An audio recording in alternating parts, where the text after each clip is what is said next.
ꯍꯥꯎꯋꯦ ꯂꯣꯏ ꯍꯥꯞꯆꯤꯜꯂꯨꯅ ꯁꯨꯅꯤ ꯌꯥꯕ꯭ꯔꯥ ꯌꯥꯅꯤ ꯈꯤꯇꯪ ꯂꯥꯛꯑꯦꯕꯀꯣ ꯑꯩ ꯉꯁꯤꯗꯤ ꯀꯥꯡꯁꯣꯏꯁꯦ ꯈꯨꯊꯣꯡ ꯑꯃ ꯇꯧꯖꯔꯒꯦꯕ ꯃꯃꯥꯡꯗ ꯑꯗꯒꯤ ꯁꯤ ꯂꯩꯁꯤꯃꯁꯦ ꯑꯗꯨꯝ ꯋꯥꯠꯇꯅ ꯁꯥꯠꯄꯤꯔꯦ ꯁꯤꯁꯤꯅꯅꯦ ꯈꯨꯔꯨꯝꯖꯔꯤ ꯃꯌꯥꯝ ꯆꯩꯔꯥꯎꯕꯒꯤ JNU ꯊꯥꯕꯜꯅꯦꯕꯀꯣ ꯑꯗꯣ ꯑꯩꯅ ꯃꯦꯃꯣꯔꯤ ꯑꯣꯏꯅꯕꯅ ꯍꯥꯞꯆꯕꯅꯦ ꯏꯆꯥꯒꯤꯁꯨ ꯑꯍꯥꯟꯕꯅꯦ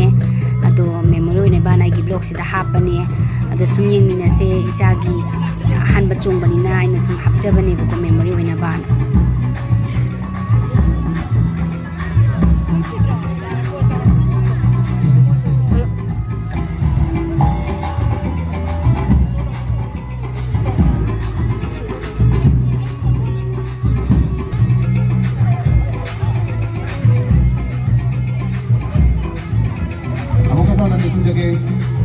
ꯑꯗꯨꯒ ꯑꯩ ꯂꯥꯛꯑꯦꯕꯀꯣ ꯑꯗꯨ ꯃꯥꯁꯦ ꯑꯩꯁꯦ ꯃꯁꯛꯁꯦ ꯈꯪꯗꯗꯅ ꯈꯪꯖꯪ ꯆꯪꯉꯛꯄꯁꯦ ꯉꯛꯄꯗꯨꯅꯤꯗ ꯄꯥꯏ ꯀꯩꯒ ꯌꯥꯗ꯭ꯔꯤ ꯄꯣꯠꯅꯤꯀꯣ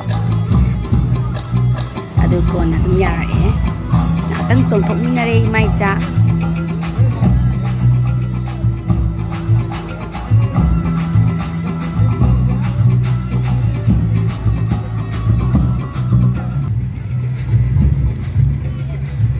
ꯃꯤꯁꯦ ꯑꯗꯨꯛꯀꯤ ꯃꯇꯤꯛ ꯌꯥꯝ ꯆꯤꯜꯂꯦꯕꯀꯣ ꯑꯗꯨ ꯅꯨꯃꯤꯠꯇꯣ ꯑꯗꯣ ꯑꯉꯥꯡꯁꯨꯅꯦ ꯑꯗꯒꯤ ꯆꯣꯡꯕꯗꯣ ꯉꯝꯗꯦ ꯎꯐꯨꯟꯁꯨ ꯌꯥꯝ ꯀꯥꯏꯕꯀꯣ ꯑꯗꯣ ꯏꯆꯥꯒꯤ ꯃꯦꯃꯣꯔꯤ ꯑꯣꯏꯅꯕꯅ ꯁꯨꯝ ꯍꯥꯞꯄꯤꯕꯅꯦ ꯑꯗꯣ ꯑꯩꯅ ꯄꯥꯏꯒꯦꯒ ꯌꯥꯗꯗꯅꯒ ꯇꯧꯋꯦꯕꯀꯣ ꯑꯗꯣ ꯁꯨꯝ ꯅꯨꯡꯁꯤꯗꯅ ꯃꯦꯃꯣꯔꯤ ꯑꯣꯏꯅꯕꯅ ꯑꯩꯅ ꯑꯩꯒꯤ ꯕ꯭ꯂꯣꯛꯁꯤꯗ ꯍꯥꯞꯆꯕꯅꯦ ꯑꯗꯣ ꯃꯈꯥ ꯇꯥꯕꯗꯣ ꯁꯨꯝ ꯌꯦꯡꯃꯤꯟꯅꯁꯦ ꯆꯣꯡꯉꯣ ꯆꯣꯡꯉꯣ ꯆꯣꯡꯉꯣ ꯋꯥꯔꯕꯣ ꯐꯔꯦ ꯐꯔꯦ ꯃꯄꯥꯟꯗꯩ ꯑꯣꯔꯗꯔ ꯇꯧꯔꯒ ꯑꯣꯏꯅ ꯆꯥꯖꯔꯦ ꯏꯆꯥꯅꯨꯄꯤꯁꯨ ꯂꯩꯔꯦ ꯃꯆꯥꯁꯨ ꯆꯥꯔꯤ ꯀꯟꯅ ꯁꯤꯒꯤ ꯆꯥꯏꯅꯤꯁ ꯍꯨꯛ ꯍꯥꯏꯕ꯭ꯔꯥ ꯁꯤ ꯑꯣꯔꯗꯔ ꯇꯧꯔꯒ ꯐꯥꯔꯁꯅꯦ ꯑꯝꯇ ꯇ꯭ꯔꯥꯏ ꯇꯧꯒꯦꯅ ꯁꯤ ꯌꯥꯝ ꯍꯥꯎꯋꯦ ꯁꯤꯁꯨ ꯈꯨꯍꯥꯎ ꯑꯃ ꯃꯣꯃꯣꯁꯤꯁꯨ ꯌꯥꯝ ꯍꯥꯎꯋꯦ ꯆꯧꯃꯤꯟꯁꯨ ꯂꯣꯏ ꯍꯥꯎꯋꯦ ꯑꯩꯗꯤ ꯍꯩꯅꯗꯕꯩ ꯆꯥꯛ ꯈꯤꯇꯪ ꯍꯥꯞꯆꯜꯂꯦ ꯀꯩꯅꯣ ꯍꯥꯏꯔꯛꯑꯣ ꯑꯣ ꯃꯥꯒꯤ ꯕꯅꯤ ꯔꯦꯕꯤꯁꯨ ꯌꯥꯎꯔꯤꯌꯦ ꯕꯅꯤ ꯔꯦꯕꯤꯁꯨ ꯆꯥꯔꯤꯅꯦ ꯑꯣ ꯆꯥꯔꯣ ꯆꯥꯔꯣ ꯁꯤ ꯌꯥꯝ ꯍꯥꯎꯋꯦ ꯁꯤꯁꯦ ꯑꯗꯨꯒ ꯑꯩꯈꯣꯏ ꯁꯥꯁꯇꯤ ꯋꯥꯠꯄ ꯌꯥꯗ꯭ꯔꯦ ꯀꯣꯄꯤ ꯒꯔꯃꯤ ꯄꯝꯄꯣꯁ ꯑꯗꯩ ꯂꯩꯕꯥꯛ ꯈꯔ ꯑꯗꯒꯤ ꯁꯤꯒꯤ ꯄꯣꯠ ꯊꯝꯕꯥꯜꯒꯤ ꯂꯩꯔꯨꯔꯦ ꯁꯤꯗ ꯊꯥꯖꯤꯜꯂꯒꯦ ꯑꯗꯣ ꯃꯥ ꯃꯤꯛꯁ ꯇꯧꯔꯤ ꯂꯩꯕꯥꯛꯁꯦ ꯑꯗ ꯍꯥꯔꯁꯨ ꯁꯤꯗ ꯂꯩꯔꯦ ꯍꯥꯔꯁꯨ ꯑꯃꯗꯤ ꯍꯥꯞꯆꯤꯟꯈ꯭ꯔꯦ ꯁꯤ ꯑꯃ ꯍꯥꯞꯆꯤꯜꯂꯨꯁꯦ ꯁꯤꯅ ꯂꯥꯁ ꯍꯧꯕ꯭ꯔꯥ ꯌꯦꯡꯒꯦ ꯇꯧꯅꯤ ꯁꯤꯗ ꯂꯩꯔꯦ ꯃꯔꯥ ꯆꯠꯂꯕꯅꯦꯕ ꯃꯌꯥꯝ ꯐꯖꯔꯝꯅꯤ ꯃꯔꯥ ꯆꯠꯂꯕꯅꯤꯅ ꯊꯥꯕꯤꯔꯒ ꯌꯦꯡꯉꯒꯦ ꯇꯧꯅꯤ ngasi tingam maga leibak sing ngasi tingsilam maga hayeng tharage nong tingsin biyo leibak se tingmaga thammaga yare yare lo hapse lo no suni yaga yani ngasu to khai de to khai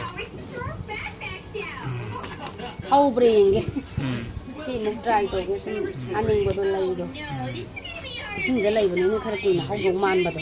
taisina takna tawbanina ko tusaje injini amuhinda sum tawnabasida isingda hawba posim hawba yenge taw sumaina ising hapaga tingaga ngahak thamme duga chithoga man hayeng thanabagi arrange tawrame laiuda ngai sike ko aduga aina sise process mathang utkhrabanina ko si thabagi matam yausalakle tharage marasu yam phajana lae ko aduga mana pambi macha macha su chongkhatpa hore duna leibakta thananabagi ready loireba ko adusu adum mathang aina utkhibodo haidi leibak lawba khotpa thitpa tawgibado adudai thadokjarage ngasine pura complete oire semba nongma leraga nongma thammaga thabaneba ko loina maraju fajana healthy ore maraju fajana chatleba ko to ado try yengage siju mo hingbra hingdabra yenge sum thaningjabado isingda leibanina khara hingadra kai khanbaga tawjabani do sum yengmina sije hujing nongna mu chongkhalakpa yamna fajare manaji ko ana leire to tulsi ko ado sidai sida aina thagi haiba lotus to sida thadoine sidai sida lawjare aina tapse kara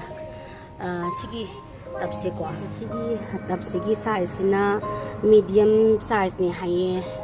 12 inch ni haye ko aina white chi lawjare atopa machu ju phangdaba ko thibram thire do lebak sino matingaga nongalaka thagadamne haye adu lebak ko sumaina thamme sidai sidai na hapise vermi compost ka mai flower lakna ba kaino ma hai kaw ming do fertilizer du ka hapani are ba dum any compost ma hapi ai hai ba ko daina mai do semjare ado nomating ne hauji thana ba tawjare myam sum ming minerals lebak do ising samai ting thamje te tawji ko pit ne ko kano hapani ko ko gidi adune do si ising hapjun ba du ma thamlang thabjun bu cher king mina se sida leire do ising gi nuti gi silne ko nu si ba ne mana do do tharage amam tharage zum ming minerals ising ji nuti gi silne ising nuti gi sim da ya de leire ko myam thajarage marajum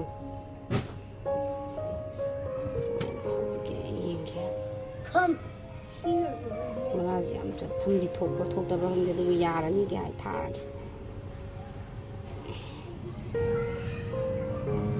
sini sida ana thado se mana sida maram hum tawang tha ge ba ko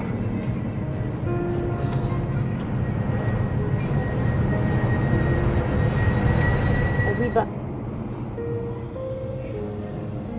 thobi ko sida mathare ani shubana sida leire ko ani shubana jo sida tharage jam phajana chatle phajana hawro ko hawro yenge laibak chang china om suba ani suba loikre om suba mara jam da no ngam chong khale to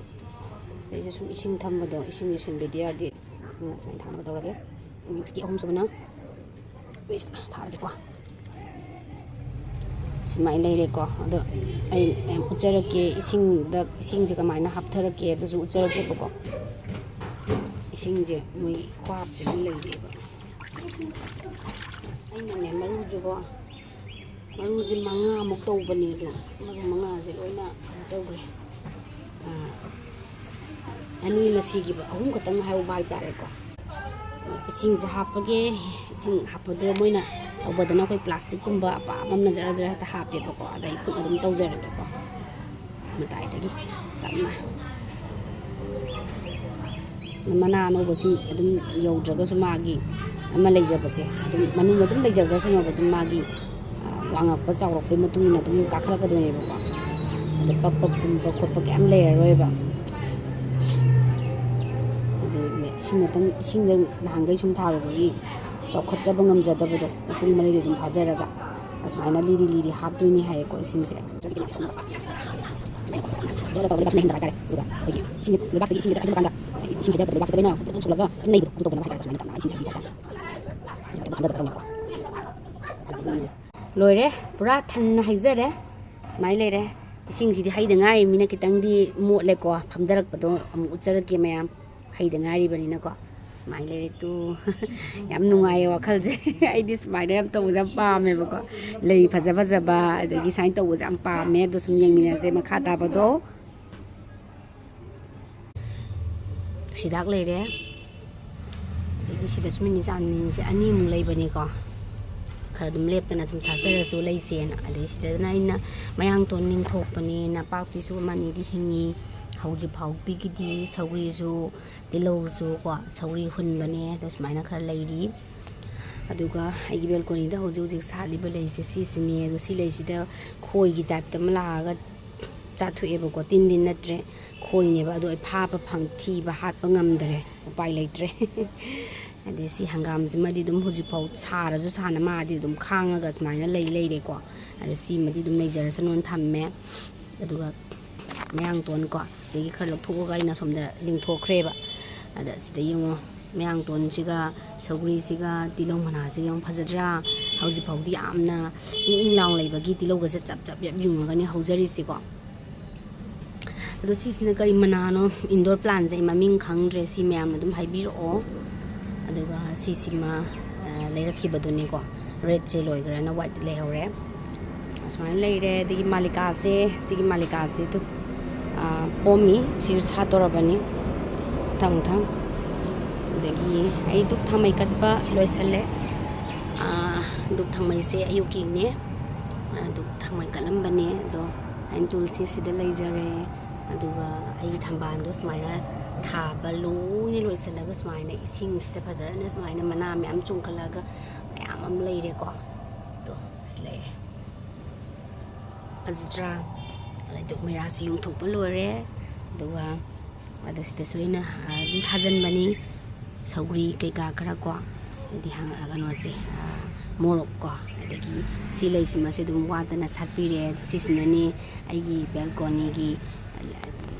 du thamai ka dasen yauzari se dai leidi leitre aigi asat ba leise asisine aduga aigi malika se dum lepna sali ma su dum pomba kenba satpa kenba tor ga loina smaina leptana dum lae malika se su matamgi matungina leise dum sale aduni mayam se da loi challage ngahak aigi kamaina thambano haiba thambando adu smayam na uchaning manana uchara abane sini aduni sida leire makata badu yengminarse tai tai sing yengminasi ko mayam ngasidi aigi sida hauzariba tilomana se hekto ge bako sagalagadi patla mangi to sarokudi pharinge sida hekto chathokbana pharena ai khankhre aduna ai hoji hekto ge tilomana se tu dum phana smaina hoji phawdi chap chap jungi do sima khok sai digi ka age kangsu ta hapto khrage ba pharinge sida sum phajei na bi thambiraga ko chahogdaba yam yawe ba patla mangi ba ana thara pharinge sida ai dum hekto ga kangsoi da orasu mo me pa do orasu thakpo khrage me ngi nuai te do bo hekto khipana phare maro bayade to khara leire haitare to singai se kangsoi thongba da hapto khrage nata di patlaga loya mange ba hoji khara phari sida ko pat khraga di pamui dana ko wana thajaraga ko ma hingno honaraga yenga dum thambane ise mang do chopri chathongna phari dana ko smile leire di kangsoi thakto ge ko heminarsi wakhan ga jinungai tro mayam su yumdagi sagi thaba hega thongba ga sim nungai ramgani aduna aisu nungai japado haitare ko adu kangsoi thongba da hapage ada aina sida sakuni thaga lamne sa kitang be mai bani thongdoine mapadi office at kharbanina be mahalaga samina na bai da maktas da leire nungdin sidi ko be mai bani khatanina ne ani yam des da kitang thongage kangsoi se daga tawdo kangsoi dinate sabanina asinba khajaningena khamena sinma machaje sise nahan kunodagi market gi lerakune masa hadi amna masa sumak nate bu ko moi chang amna kanu oi sise hapaga hawai chaka toraga so kangsoi chemage bu ko sana jamna kang chaninge sagalakpunina aduga sagi tilong mana kana kangsoi ga se sadaba yam kuire bu ko tilong manga gi tilong mana kangsoi tunga sidi thongage ai sidi hekjaba tilong mana be mai bai ni khatani na chapu macha se thong bane ba cha se ko nusidra de mi yam da bani na ko koi de san ga chapu da thong cha da ba chu ados mai na ma hi jik tang lai ba ko ai ngasi di kangsoi ji khuthong ma tawjarage ba mamang da di dum hana tilong ga ka myam ha pa ga hana thong mani da na go du ngasi gi di si hana hapsalaga thongage ba ko si hana phutchalaga adugu thang thakjarage phudunga thammani yamjalaktre gumdi mama hoina thabirakhipido kangsoi khara toina chare sabagi ko chamma janing ba phaurakpagi ado saina hum khap thakjarage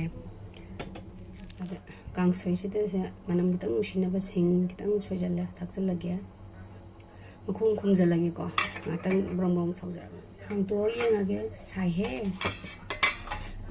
khara chaubo hore doina tilo maru macha kitang ngari ga toraga hana kitang hapsin jage dum ilmana hapi thum je kitang hana sai sange munna buko rom sau male ado ina ne tilo mana tilo I alu gi gano se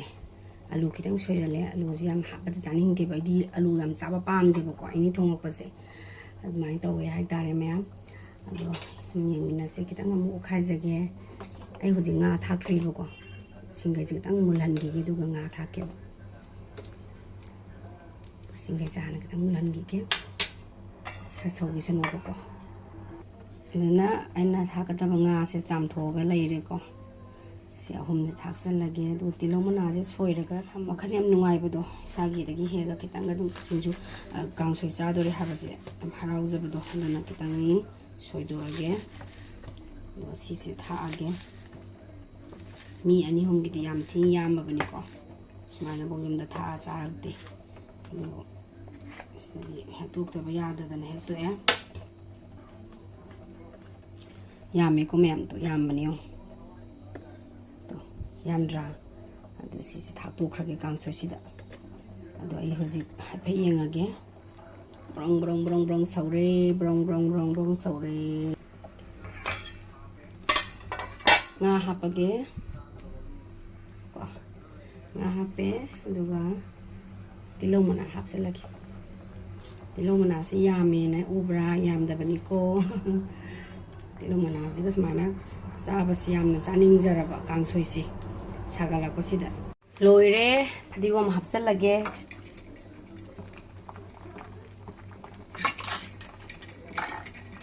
fajana brong brong brong fajana saure mapan jina ngari kai ge to kai dune bo sisina sogla ko gi ko digom taksal laga sumaina brong brong brong tang sawala ga muthat lage loire hagodra man breng me hawni ko ana thonga chaning ba haitare tang yamna taba tang sak su loire ga lei te sara dum lo sanjara ge ngasi blog se humjala thammage hala chaminarage bye bye